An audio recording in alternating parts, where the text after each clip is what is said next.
If you haven't started having the conversation about menstrual periods with your 8-year-old or your 9-year-old daughter, I'm just wondering what's stopping you? Why haven't you started? What's going on? I know that there are several reasons why some women don't really have the conversation about menstrual periods with their daughters.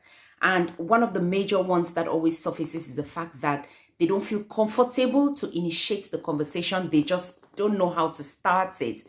So in this video, I'll be giving you 5 tips, just 5 tips that will help you to be comfortable initiating and continuing the conversation about menstrual periods with your 8-year-old or your 9-year daughter.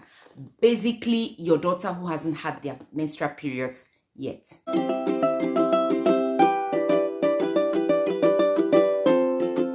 There are several reasons why some women don't feel comfortable talking about menstrual periods with their 8-year-old or 9-year-old daughter, or just their daughter who hasn't had their first menstrual period. One of the reasons is usually the fact that they don't feel knowledgeable enough. So they know about menstrual periods because they themselves are having menstrual periods, but they don't really know the ins and the outs of menstrual periods.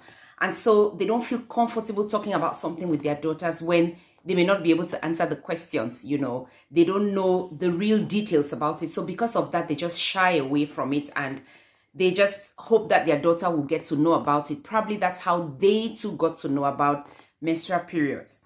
Another reason is the fact that some women don't really see it as their responsibility because these things are taught in school, sometimes. And so some women shy away from the responsibility and they feel that the teachers will do it all for them.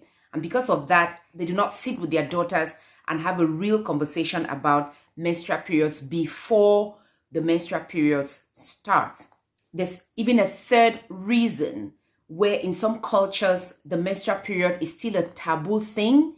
It is talked about, but under the covers, behind closed doors, and women don't feel comfortable to talk about it in the open with their daughters because in that culture, it's something which is it's private, it's personal, it's not something we should talk about. We experience it, but we're not talking about it.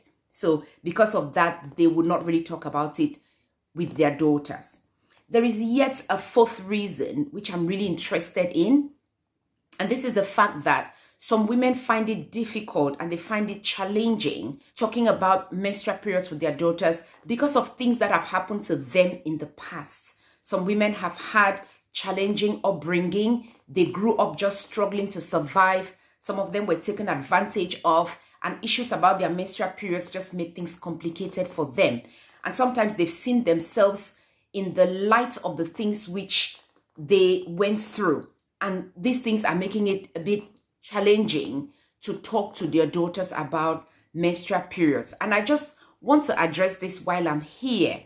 You could be listening to me at the moment and you're one of these ladies who went through a real difficult upbringing, or you went through your childhood in a real challenging situation. And that's making you look at yourself and defining yourself based on what you went through. I just want to put it out here that the things that you went through, whether at the time when you were a youth or in your childhood, do not define you. You are defined by the one who made you. And the one who made you says that you are full of wisdom, you are capable, you are full of light, you are full of insight, you are a strong woman, you are beautiful, you are hardworking, and the world needs you. So please don't define yourself by what you went through. And when you have these in your mind, the fact that you are stronger than you really think that you are, it's going to help you to have a conversation with your daughter about menstrual periods, even if it was challenging when you were young. Yes, it's true that you did not have someone to look up to when you were growing, but now someone is here who is looking up to you, and there's a lot of love in your heart that you can give to this person. And so take the courage, be strong, and you can talk to your daughter about menstrual periods, even if nobody was there to talk about menstrual periods with you. So let's go ahead and look at the 5 tips that will help you feel comfortable talking about menstrual periods with your daughter. My first tip is the fact that you need to keep this conversation sweet, short, and simple. All right. So remember, this is an 8-year-old maybe, or a 9-year-old, and they're not adults. Their concentration span is quite short. So if you come out with a 1-hour lesson, they just they're not going to focus on what you're saying. They'll lose concentration. And also, if you come out with some complicated biology of the reproductive system and with massive diagrams of how the body interacts to bring the menstrual periods, or some real 5-syllable words and all of that, honestly, you won't get the message across. All right. So just keep it really short, keep it simple, just the basic things which they need to know. And obviously, this is a conversation that will not take one day, as in when you start it, then you will continue it, because you need to keep giving them facts about their menstrual periods as they have it. So this is not the time to put the whole thing in. You just want to start it. And then because you've started it, you feel more confident in continuing it. So please keep it short, keep it nice, keep it simple. My second tip is to take advantage of the opportunities that you have. So many times you just want to use the fact that some things are already going on, and this will be like props into starting the conversation. For example, you want to go out shopping with her, and then you buy a pad. You deliberately buy a pad, bring it back home, and ask her to unpack the shopping. So when she's doing that, you ask her if she knows what that thing is and how it is used. If she doesn't know, which probably she wouldn't know, you then use that as an opportunity to start the conversation, or there's a stain on her dress. It's not blood, it's just a stain. You could use that to find out if she knows any other thing that could stain her clothes, and that would be a prop into it. So use the conversations that are already going on. Use the situations that you have around. Or she might have heard something from school. She comes back, she's asking you about it. That could be an opportunity for you to explain further and start the conversation, So just use the situations that are around you to start the conversation with your daughter. Before I move on to my third tip, please endeavor to like the video if you're having any value from it so far, and share the video as well. Please consider subscribing to the channel, and remember to turn on your notification bell so that each time I upload these videos, you would be notified. Tip number 3. Tip number 3 is to gather some knowledge. I know that it's daunting sometimes, going to read out about menstrual periods. But remember that this conversation serves dual purposes. It helps you to inform your daughter and give her correct information, get her prepared for her menstrual period. But it also promotes a bond between you and your daughter.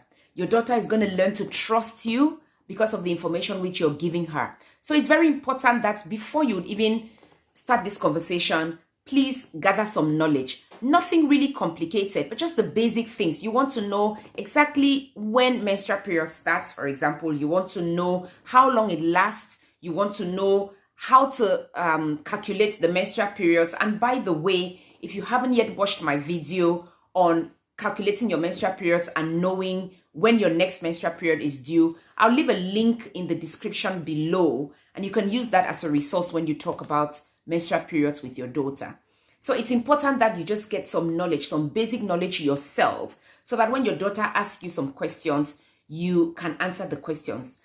But the flip side to this is the fact that you need to be honest. If there are some things that you do not know, it's important to let your daughter know that you do not exactly know about those things. You're going to find out and come back to her. It's important that you do that, because otherwise you give your daughter some information which is not right. And then when you try to correct it, it just makes her feel like mom doesn't even know what she's talking about. All right. So you want to be honest when you do not know something, but it's also important that you gather as much information as you can so that you can give your daughter real top-notch information. Tip number 4 is the fact that you need to use the real words.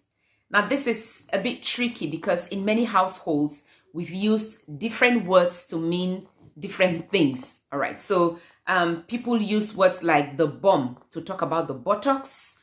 People use the front bum, for example, to mean the vagina.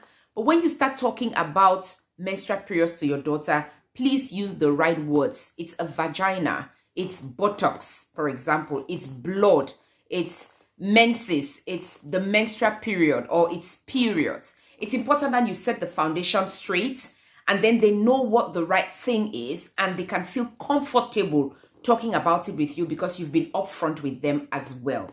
So please, when you talk about menstrual periods to your daughter, I know that in some cultures, in different places, we have different names for the menstrual period, for example, and sometimes we use those words between us. But when you talk to your daughter who has not started having her menstrual periods yet, it's important that you use the right words, because she may go on to do some research about it. She's 8 years or 9 years, and many girls at this age are already internet aware. They have access to the internet, and you don't want them to start looking for bra or looking for PD. Those words, you don't have them. Those are not the right words. You want her to be able to look for menstruation or period, So please use the right words when you speak to your daughter about her menstrual periods. Tip number 5 is to be innovative, a bit practical. All right, so you just want to come up with some fun ideas. Yes, you're talking about menstrual periods, but yes, you're talking to a child.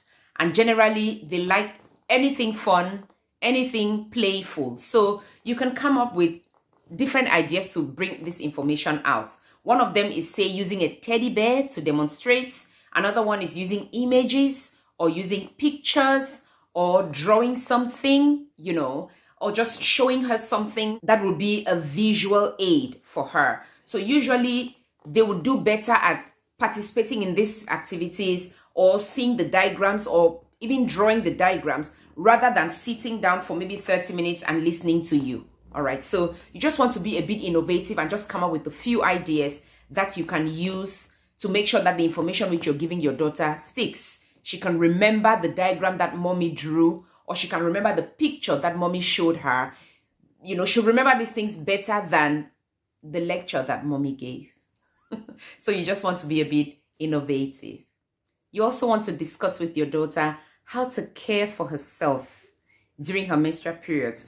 That's one of the things which you'll be talking about when you discuss with your daughter about menstrual periods. So make sure you watch this video, which I've put on somewhere in the screen. It will be showing somewhere in the screen and also in the description. It's a video about how to care for yourself during menstrual periods so that you have a stress-free menstrual period. It's going to help your daughter, and it's also a valuable resource for you when you teach her, and it's also something which you can use for yourself. Don't forget to like the video and to share it and to consider subscribing to the channel. Thank you for watching. God bless you, and I'll see you in the next video.